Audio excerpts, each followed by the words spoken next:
Selon ce que vous souhaitez faire, vous pouvez réorganiser vos tâches à l'intérieur de Project à l'aide des tris et des filtres. Les tris vous permettront d'ordonner vos données selon des critères et par contre, si vous souhaitez masquer des éléments de votre projet, vous pouvez utiliser les filtres. Vous découvrirez même comment avoir des tris et des filtres avancés.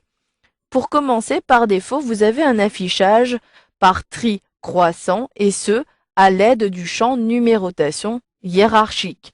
Si vous souhaitez avoir un autre tri, par exemple ici vous souhaitez réorganiser vos données selon un ordre croissant et par nom de tâche, vous devez sélectionner le menu déroulant de l'entête nom de tâche pour sélectionner ici ordre alphabétique. Vous pouvez avoir un ordre croissant de A à Z ou un ordre décroissant de Z à A. Je clique ici sur A à Z, ce qui me permet de réorganiser automatiquement l'ensemble de mes données. Par contre, si je souhaite avoir un ordre décroissant, je clique à nouveau et je clique ici de Z à A. Vous le voyez, je n'ai plus analysé le produit, mais plutôt planifié la performance de l'entreprise. Si je souhaite maintenant avoir un tri plutôt par durée, cela est également possible. Mais avant cela, j'appuie sur les touches CTRL Z de mon clavier pour annuler le tri par ordre décroissant de nom de tâche. Je clique cette fois-ci sur le menu déroulant de la durée. Cette fois-ci, je souhaite avoir plutôt les durées qui sont les plus grandes au début. Je clique donc ici sur plus grand, ce qui me permet d'avoir les phases qui durent le plus longtemps, notamment mettre en place le programme qui dure 61 jours. Et en dessous, j'ai les tâches récapitulatives qui sont plus courtes, comme élaborer le programme de service clientèle qui dure 43,5 jours. Si vous souhaitez maintenant avoir un tri plus avancé avec plusieurs colonnes, vous pouvez modifier le tri sur chacune des colonnes, ce qui permettra de réorganiser et d'avoir plusieurs tris. Vous pouvez retrouver cette fonctionnalité également depuis l'onglet affichage du ruban. Si je clique sur le menu déroulant de trier, vous retrouvez d'autres tris prédéfinis tels que la numérotation ou la priorité, mais vous pouvez également sélectionner trier par. Ainsi, je retrouve une fenêtre qui me permettra de cumuler les tris. Je souhaite dans un premier temps trier par durée, mais cette fois-ci par ordre croissant. Je souhaite ajouter un autre critère. Je clique sur le menu déroulant.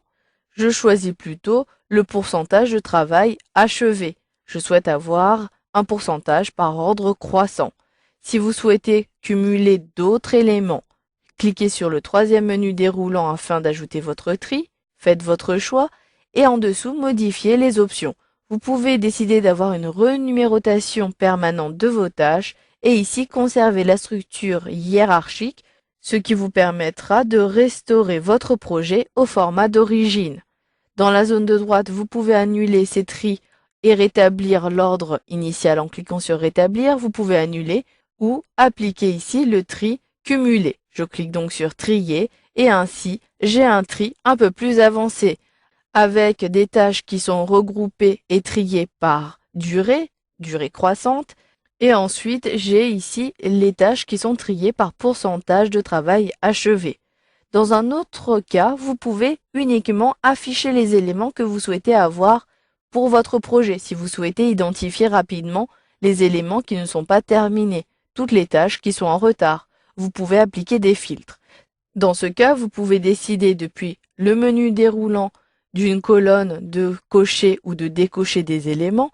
Si je souhaite uniquement avoir certaines tâches, je peux ici décider de décocher l'intégralité des éléments en cliquant sur sélectionner tout, puis je parcours toutes mes tâches à l'aide de la barre de défilement ou la molette de ma souris et je coche ici les éléments. Par exemple, mettre en place le projet qui me permet de sélectionner les tâches subordonnées et je peux même décocher certaines d'entre elles en cliquant à nouveau. Si je souhaite avoir ces éléments, je coche à nouveau. Vous pouvez également, ainsi de suite, ajouter toutes les tâches que vous souhaitez intégrer. Puis, cliquez ici sur OK pour valider. Je n'ai à l'écran uniquement les éléments que j'ai sélectionnés. Je sais que j'ai appliqué un filtre sur cette colonne puisque cette icône apparaît juste à droite. Si je clique à nouveau, je pourrais décider d'effacer tous les filtres en cliquant ici, mais je peux également avoir des filtres prédéfinis si je souhaite uniquement avoir les jalons des éléments que j'ai sélectionnés.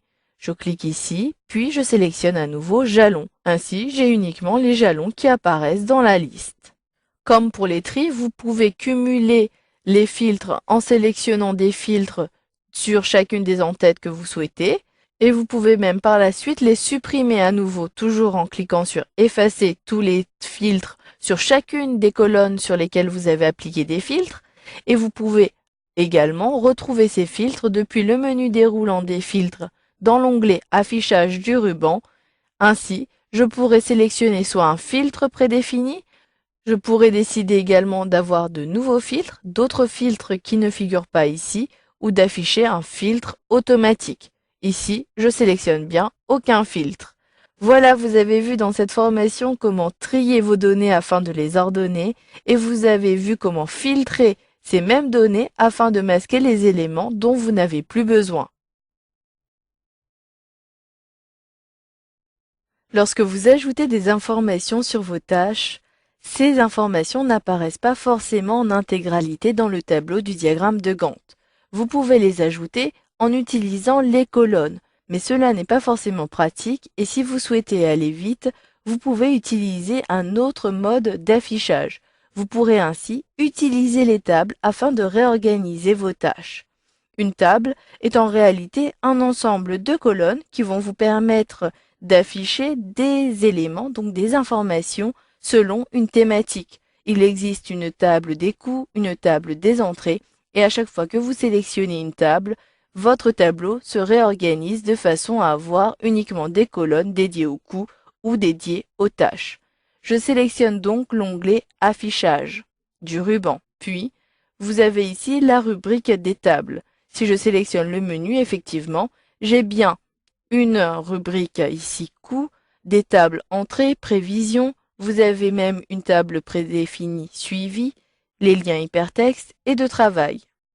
Je souhaite dans mon cas avoir les coûts. Je clique donc ici sur les coûts. Automatiquement, effectivement, je n'ai plus les colonnes liées aux dates et à l'avancement, mais plutôt uniquement des colonnes avec des éléments liés au budget.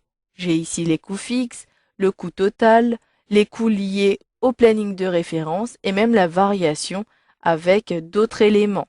Si je souhaite revenir à l'affichage par défaut, il me suffit de sélectionner Table à nouveau, puis je sélectionne ici la table Entrée. Un clic et automatiquement je reviens à l'affichage initial. Si vous souhaitez avoir un affichage qui n'est pas précisé ici, vous avez deux possibilités, soit d'utiliser davantage de tables, ou soit vous pouvez créer votre propre table. Pour avoir d'autres affichages, cliquez alors sur plus de tables tout en bas du menu. Je clique ici sur plus de tables et vous le voyez, vous avez des tables qui sont plutôt dédiées aux tâches ou aux ressources. Sélectionnez le type de table que vous souhaitez avoir. Puis, une fois que vous avez fait votre choix, sélectionnez alors l'affichage. Ici, je peux avoir des indicateurs qui concernent le coût de la valeur acquise. Si j'utilise la barre de défilement, je peux avoir plutôt des informations concernant mon planning de référence, etc. Une fois que vous avez repéré la table que vous souhaitez utiliser, sélectionnez-la, puis cliquez ici sur Appliquer. Automatiquement, les informations de mon tableau sont réorganisées. Ici, comme je n'ai pas complété les éléments concernant mon planning de référence, je n'ai pas d'informations. Je décide donc d'avoir un autre mode d'affichage. Je clique donc sur plus de tables pour rechercher ici les prévisions. Puis je sélectionne Appliquer. J'ai ainsi davantage d'informations puisque je les ai déjà complétées.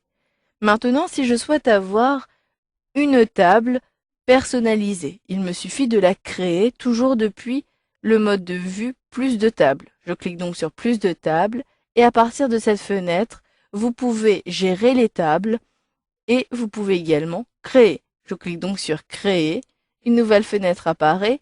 Saisissez dans un premier temps le nom de la table.